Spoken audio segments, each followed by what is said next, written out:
Whether you are brand new to Warzone or returning after a long break, this video will teach you all of the small details that'll get you right up to speed. And it's designed to be more of a timeless video rather than just this season's meta. Many of you that watch me already have some insane skills, so feel free to drop in the comments any tips that were super helpful for you or that you've given to some of your friends. And those of you guys who go through the comments, give a like to any ones that stand out to you so we can help everybody in the community here out. I have tips for you today, but we're going to start with some of the basics. First off, if you are a new player, use the bootcamp playlist.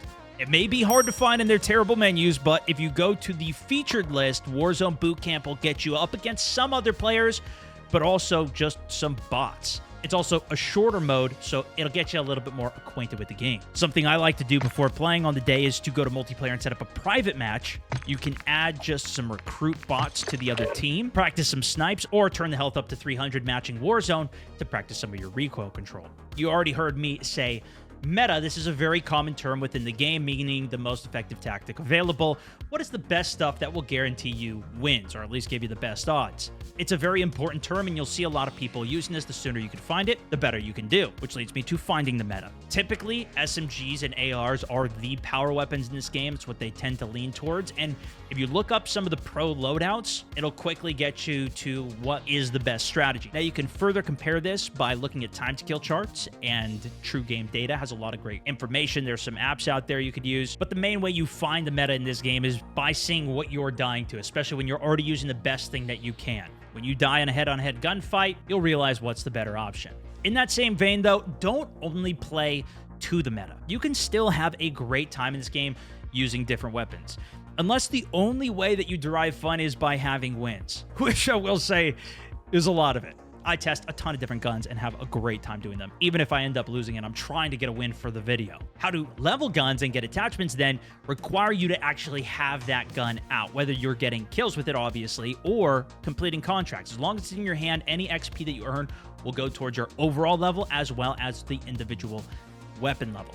To get some specific attachments, it requires you to level up specific guns. Sometimes there's multiple guns that you could even use that for. So look up what attachment that you want and then level up that specific gun. Now, you can also skip the unlock system. If you click on challenges here and you go to your armory unlocks, you can select any attachment, weapon, whatever to unlock by doing these daily challenges up here.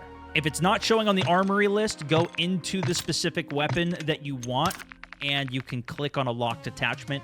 It will become your active armory one. Also, if there's a specific gun that you want, you can go into zombies and get somebody else to drop it for you.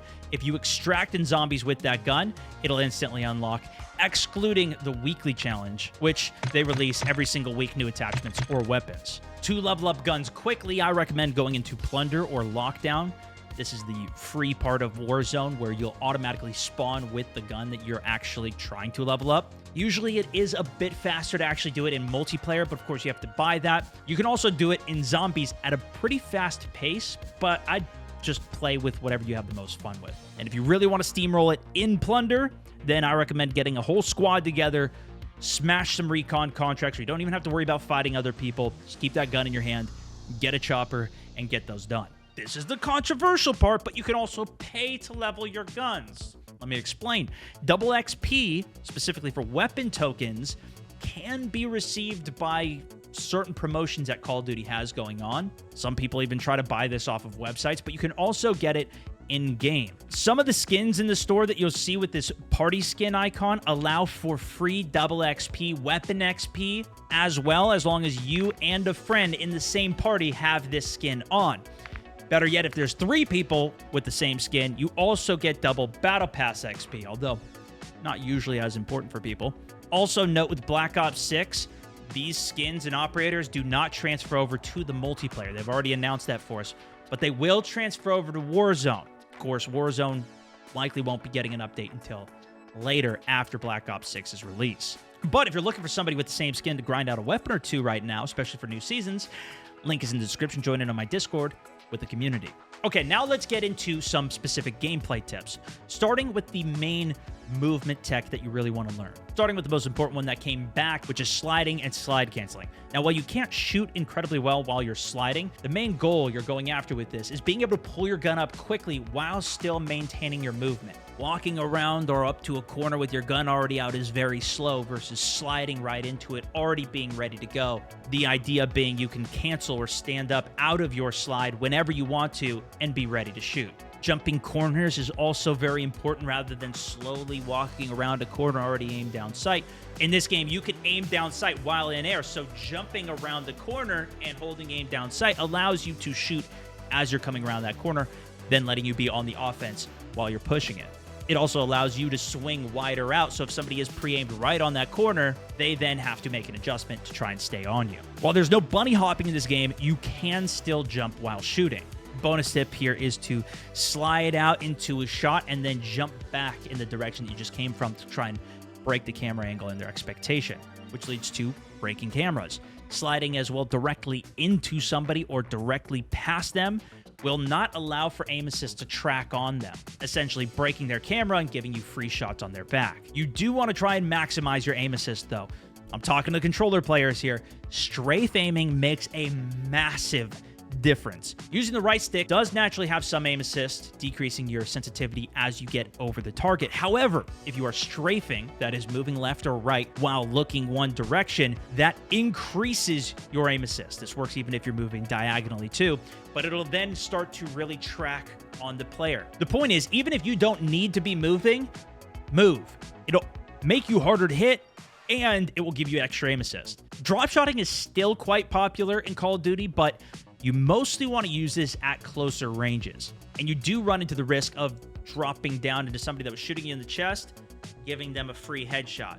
But if you can get under their gun, they might lose completely where you went. You can also reload cancel, or YY, essentially just push your button to switch weapons twice. That being, as I'm reloading here, if I double hit the reload button, you can see I can start shooting again. Even if the magazine's out, I can instantly cancel it whenever I need to. If you ever begin that, somebody comes around a corner, cancel it out, and go for shots. This is also effective for picking up a new weapon, though, as you can cancel that actioning of the gun, getting you to aim down sight faster. The bags that we have in the game right now are also incredibly powerful. If you run out of your lethal and have another one in your bag, it will automatically fill into your bag, meaning if you've got 6 thermites, you can just keep on tossing them out. We also have independent ammo slots that are over here, so if you ever pick ammo up into your bag, drop it on the ground. For the most part, you're not going to need that much extra. Use that slot for something that's more important, like extra self-reses, plates, kill streaks, whatever. Just as important as looking around in front of you, though, the tac map up in the top left corner is extremely important. Within the settings, you can type in HUD bounds or find it within the interface here, and bring this in as close as you can. That will make the tac map closer to the middle of your screen. That will make the tac map closer to the middle of the screen, making it so you don't need to look as far with your eyes. The tac map shows when players are shooting. When player pings show up, the arrow that's above or below them tells you their relative height to your position. If there's no arrow, they're on the same floor as you. Suppressors will keep you off of that tac map. The Zen compensator is a really popular one people use that decreases the amount of time that your ping is visible for, but then others like the Jack BFB make it even worse, showing you as an advanced icon. If your team calls in 3 UAVs, you'll see enemies as an advanced UAV. You can alternatively have a bird's eye perk, and this will show the direction you're pointing, but now no longer show if they're above or below you. You can also now clear pings, so if, say, these are teammates' pings, you can hold your ping window, and down here you see clear all pings. Hitting that button will remove your ping as well as all teammates' pings as well. It's not just shooting that will reveal you on the tac map, though. Using kill streaks also pings you on that map. So don't be blindly throwing these out if you don't really have a good reason to do it. Now, when it comes to the UAVs, these are short duration kill streaks that you can use that will reveal the location on the tac map of all players around you with those pings like they're shooting. There's no restrictions to buying UAVs anymore, though. All buy stations, anybody can buy unlimited, cost $6,000, $3,000 during fire sale, more on that in a minute. And if you're on UAV, the attack map will light up red, indicating that you have been revealed to another team. Often the announcer will say enemy UAV in the air, which is another sign that you're being revealed, but just know someone knows where you are. Keep an eye on the map for that too. This leads us to more important perks that you need to know. Ghost, for example. This will keep you hidden from UAV, including heartbeat sensors, which are like handheld UAVs, and portable UAVs, which are just small ones that you can hear. But Ghost only works if you are moving. You'll notice the attack map icon will appear transparent when Ghost is actually in effect. That bird's eye perk, which gives you advanced UAV, you can also get it from wearing a comms vest, allows you to see players through Ghost as well, and they will just show up as normal pings rather than those directionally based ones. When it comes to awareness, High Alert is one of the most picked perks as well. Know, though, that this only works within 100 meters of range. If yours ever triggers, know that someone is within that 100 meters and is likely going to take a shot. If they don't, they might be further out towards that 100-meter maximum range. Cold-Blooded will counter High Alert, and more people are running that, especially to also counter thermal optics. This perk can help you get openers as well as keep you alive through smokes. Another very popular perk that people are running is Mountaineer. By default, you will die to fall damage at 15 meters of height. You can just look at the ground and ping it to see how far away you are from it, as there's a meter indicator on those pings. With Mountaineer, it takes it up to 28 meters of safety. This also means if you go off of a redeploy and land on a roof, most times you don't need to pull the parachute. Now, with EOD, if you're stuck with a Semtex, you will not die. You'll be stuck with 1 HP left. And if you get stuck with a thermite, while you'll still be knocked out, you won't be fully thirsted out. You'll still be resable in the knocked state. Typically, though, if you get stuck with a thermite, you're dead and out with no res potential. Also, a good place to note, you don't need EOD to survive a bomb drone. If you hear a beeping drone flying in at you, that will do at most 299 damage, even without this perk, so make sure you are full health with one coming in. Now, if you're ever running around and you hear some beeping, that most likely means you have the Flex perk. If enemy equipment is nearby, that beeping I've seen confuse people. What is it? In addition, it'll show you through walls where that enemy equipment is, and it delays the detonation, so you can run right past it to catch somebody off guard. And likewise, don't rely on your claymores to always protect you, as you may get flex pushed. The ultimate when it comes to perks, though, is Specialist Bonus. This is a yellow and red perk package, and it gives you every single perk in the game. If you ever kill somebody and they instantly smoke themselves, this is another perk called Shrouded that is really rarely ever used, so I usually use that as an indicator that this person might have Specialist, especially if they were also cold-blooded and they're more important to loot to get it for yourself. But be careful if they're in that smoke, because they likely also have a fast res. Final note on perks, though, vests that you'll find around the map give you perks. Now, these are all perks that already exist in the game. It's nothing extra, and these also don't stack. So if you already have a perk like Ghost from your loadout, you don't want to take a stealth vest to get Ghost again. It's not going to double the effect. I usually prefer to pick up a tempered vest, as I'm already running quick fix for my third slot as of right now. A note for the field upgrade slots, which is usually ammo, armor, things that you can resupply your squad with. There's one called a PDS system. This is used to protect yourself from the zone. It does reveal your position on the attack map when one of these are down, but it can also reactivate buy stations. Only regular buy stations, not portable ones. Something that does apply to all buy stations, though, is fire sales. Everything is half off. There's many other events in the game like cash drops, free loadouts, etc., but fire sales do work on those portable buys. I've mentioned those a couple times. Those are green smoke little things you can toss down. Anybody can shoot those down if you hit the drone that's carrying it in, and anybody can use those buy stations. They just become part of the map. They don't last the entire game, but they do last a very long time. One other notable event are strongholds. These give you a loadout and loot. You must stand on the flag and defend it. Once you capture it, you'll get a local UAV, a red ring around your base, but you will lose that if you leave the area, even just a couple buildings away. If the icon is red on the map, but there's no red ring around it, then nobody owns it. It could be a good time to sneak in and get a free loadout. The first person to complete it does get the black site key. You can also find these randomly, but if you take them to a black site, you get a pretty small reward and a local UAV on that black site that this one doesn't disappear until the end of the game. But compared to Warzone 2, if you played that, these are far worse than they were back then. No loadout from it, and you do have to kill a Juggernaut in order to claim it. Before we move on, one other thing to be careful of is sky nades. Frags and the thermo bomb nades that have a fuse timer, essentially you pull it and you can cook it up. Well, they last the perfect amount of duration to just look straight up in the sky, throw them up, and they'll land on the roof right in front of you, and they will perfectly explode on that roof, knocking whoever's up there. So if you ever hear pins being pulled underneath you, and you're on a roof with a team pushing, go inside so you don't eat those sky nades. Next, let's get into some map specifics, starting with the big map tips.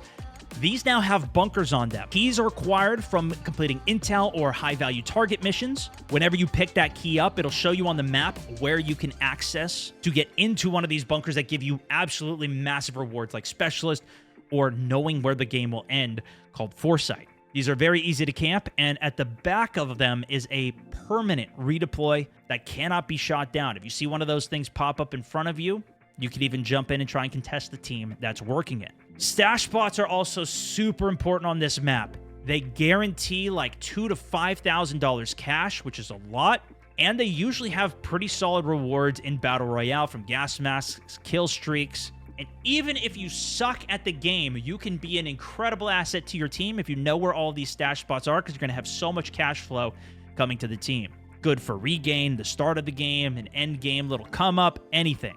No, with the changes they've made to this game, loot despawns very quickly. So if you die, go to Gulag and come back, try to land back your stuff, it'll most likely be gone just because the timer has run out on it. Even if a friend buys you back, you got to get back to your stuff very quickly, or most likely just forget about it and go regain somewhere else. The other thing to note on big maps is that positioning is extremely important. Doing intel missions to figure out where the game is going, completing one of those to get the key card, taking that to the bunker gives you foresight at a higher chance doing those intels as well. You know where the game is going to end can greatly help you. But even if you don't know where the game is going, it usually tends to pull in the same direction over and over again. So you playing closer to the middle of the zone or where it seems to be pulling earlier in the game is much better than having to run and contest with the whole map while you're running from zone. Take a redeploy, fly over to where the zone is going. Some tips for resurgence then. There's quite a few differences in the contracts here. Scavenger contracts, for example, are much better on this map because they're all so much closer together than on the big one. I don't even do the big ones at all. I don't even do scavs on the big map. Great cash. They guarantee some vests, which are extra perks and utility. Resurgence also has signal intelligence contracts. These are very good, especially at the start when there's a bunch of contracts. Everywhere, you just hack 2 other contracts, so you don't have to fight anybody else, like a scavenger. And if you die, that money comes in over time, so you'll still get more of that money back as you resurge and respawn and go somewhere else. The drone contracts are very good as well because they guarantee an advanced UAV for killing them. And it doesn't even have to be your contract that's picked up. If you ever see drones flying around you, so like a group of 9 of them, shoot them down. This is the only contract that you can steal from other teams. Then go run through the loot on the ground and find that advanced.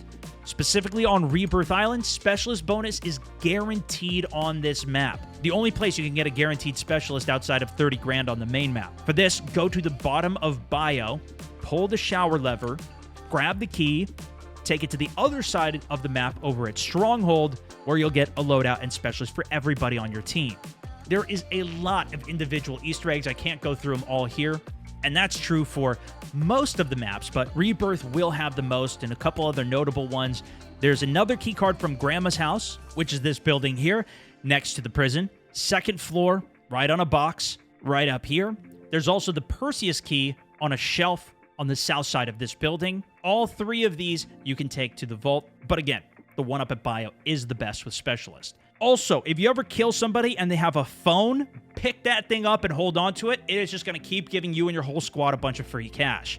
Also important specifically on Rebirth, there's a guaranteed fire sale that happens in Zone 3. Great for cheap buybacks, which you don't usually need because of the Rebirth period, but loadouts for reset.